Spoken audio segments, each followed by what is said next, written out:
9월 9일 수요일입니다. 아침 기도 시간에 하나님께서 저희들에게 주시는 말씀은 요한복음 1장 1절에서 18절까지의 말씀입니다. 제가 봉독할 때에 성령님께서 형제자매 여러분들과 또 저에게 함께 하시기를 바랍니다. 태초에 말씀이 계시니라. 이 말씀이 하나님과 함께 계셨으니 이 말씀은 곧 하나님이시니라. 그가 태초에 하나님과 함께 계셨고 만물이 그로 말미암아 지은 바 되었으니 지은 것이 하나도 그가 없이는 된 것이 없느니라. 그 안에 생명이 있었으니 이 생명은 사람들의 빛이라. 빛이 어두움에 비추되 어두움이 깨닫지 못하더라. 하나님께로부터 보내심을 받은 사람이 있으니 그의 이름은 요한이라. 그가 정언하러 왔으니 곧 빛에 대하여 정언하고 모든 사람이 자기로 말미암아 믿게 하려 함이라. 그는 이 빛이 아니요 이 빛에 대하여 정언하러 온 자라. 참빛 곧 세상에 와서 각 사람에게 비추는 빛이 있었나니 그가 세상에 계셨음에 세상은 그로 말미암아 지은 바 되었으되 세상이 그를 알지 못하였고 자기 땅에 오매 자기 백성이 영접하지 아니하였으나 영접하는 자 곧 그 이름을 믿는 자에게는 하나님의 자녀가 되는 권세를 주셨으니 이는 혈통으로나 육정으로나 사람의 뜻으로 나지 아니하고 오직 하나님께로부터 난 자들이니라. 말씀이 육신이 되어 우리 가운데 거하심에 우리가 그의 영광을 보니 아버지의 독생자의 영광이요 은혜와 진리가 충만하더라. 요한이 그에 대하여 정언하여 외쳐 이르되 내가 전에 말하기를 내 뒤에 오시는 이가 나보다 앞선 것은 나보다 먼저 계심이라 한 것이 이 사람을 가리킴이라 하니라. 우리가 다 그의 충만한 데서 받으니 은혜 위에 은혜르라. 율법은 모세로 말미암아 주어진 것이요 은혜와 진리는 예수 그리스도로 말미암아 온 것이라. 본래 하나님을 본 사람이 없으되 아버지 품속에 있는 독생하신 하나님이 나타내셨느니라. 아멘. 오늘 본문의 말씀은 요한복음을 시작하는 그 머릿말 프롤로그입니다. 요한 공동체는 이 복음서를 마치면서 이 복음서를 쓴 목적을 강조하였습니다.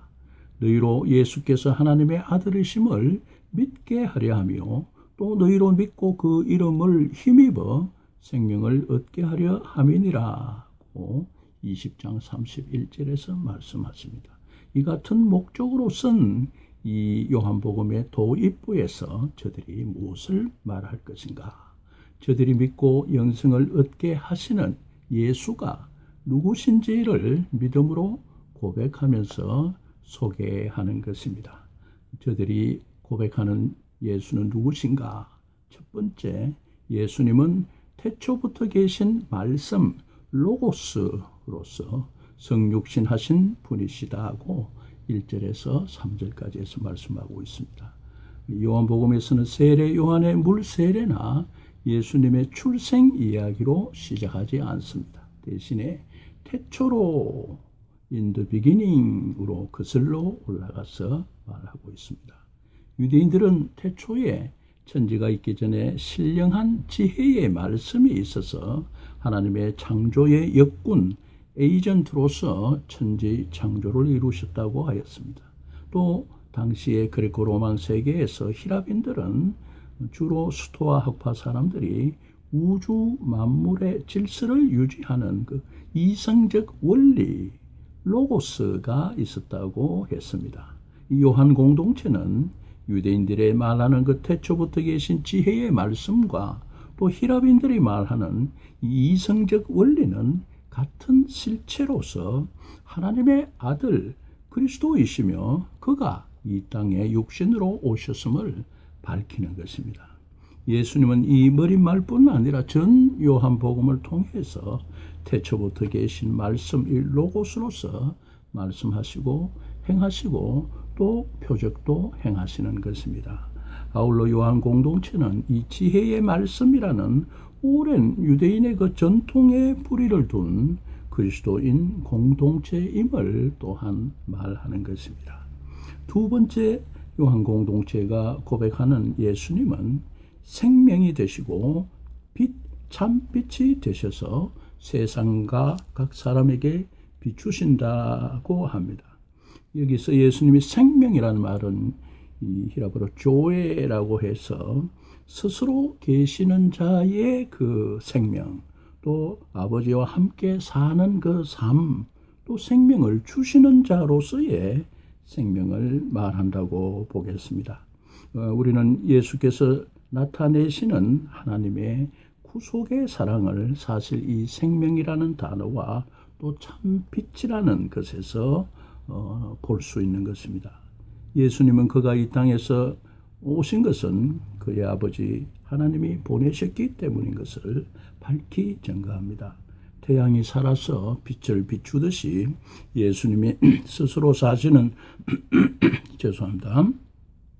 예수님의 스스로 사시는 그 생명, 조에는 세상의 생명의 빛으로 또 생명의 떡으로 생명의 물로 또 생명의 말씀으로 오시는 것입니다. 이때 저를 믿는 자에게 생명, 다른 말로 영생을 주셔서 아들과 아버지의 그 사랑 가운데서 연합하여서 사는 삶을 살게 하십니다. 그 길과 그 생명이 형제를 사랑하는 삶의 방식에서 나타나고 주님의 그 평강과 기쁨과 또 참 자유가 충만한 삶으로 표현되는 것입니다.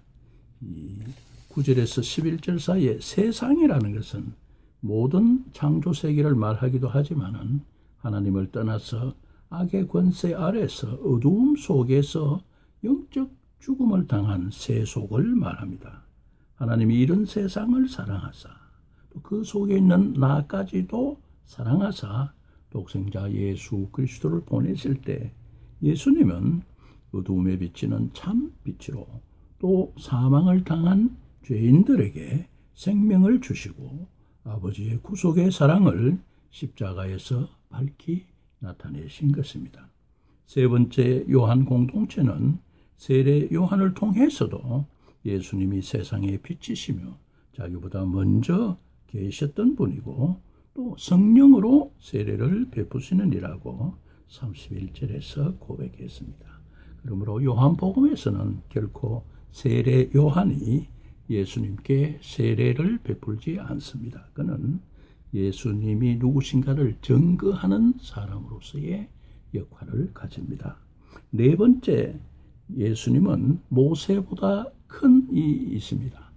태초부터 계시고 천지를 지으시는 이 신령한 말씀 로고스가 되시고 또 하나님의 아들 되시니까 성육신 하셔서 이 세상에 오셨을 때에 요한 공동체가 예수님의 그 사랑하시는 제자의 목격과 또 증언을 토대로 고백을 하였습니다.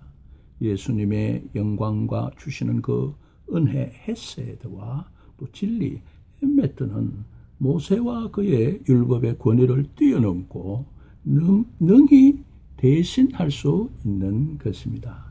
그러므로 16절에서 우리가 다 그의 충만한 데서 받으니 은혜 위에 은혜를 하고 얘기하는 것입니다. 은혜 위에 은혜라는 것은 grace over against grace라고 해서 은혜 위에 은혜가 바다에 밀려오는 물처럼 자꾸자꾸 이렇게 있는 것이 아니라 그 모세가 준 은혜를 능가하는 은혜라 이런 뜻입니다. 은혜보다도 모세가 준 그 은혜, 모세의 율법이 준 그 은혜보다도 훨씬 더 중한 은혜, 값진 은혜, 많은 은혜를 주시니 곧 예수 그리스도를 통해서 오신 것이라. 예수님은 그래서 모세보다도 더 크시니요 그의 은혜는 더욱더 뛰어난 것으로서 그의 영광과 은혜와 진리가 넘치는 분이시다고 고백하는 것입니다. 그래서 요한 공동체가 유대인의 전통에 새로운 해석을 가하고 모세보다도 더 뛰어난 그리스도의 영광을 말한 것입니다. 다섯 번째로 예수님은 하나님 아버지를 나타내는 자로서 계시하시는 자, 리빌러가 되십니다. 예수님은 이 땅에 오셔서 아버지와 그의 구원과 또 구원의 사랑과 영생을 나타내셨기 때문에 예수님의 모든 계시는 아버지의 그 구속의 사랑을 증거하는 일이었습니다. 그러므로 이 머리말에서 예수님이 아버지를 계시하는 자의 그 소명은 속죄의 순종보다도 더 중요한 것으로 여기고 있는 것입니다. 마지막으로 예수님은 하나님의 아들 하나님이십니다. 세례 요한도 같이 고백을 합니다. 사람으로 오신 태초부터 계신 이 로고스 말씀께서 아버지의 독생자의 영광이 빛나시고 또 은혜와 진리가 충만했습니다. 예수님은 아버지가 그를 보내셨음을 증거하였고 또 세상의 빛으로 생명의 떡으로 왔으며 진리를 증거하며 다시 아버지께로 돌아갈 것이며 사람이 그를 믿어야 할 것이라고 증거하고 말씀하셨습니다.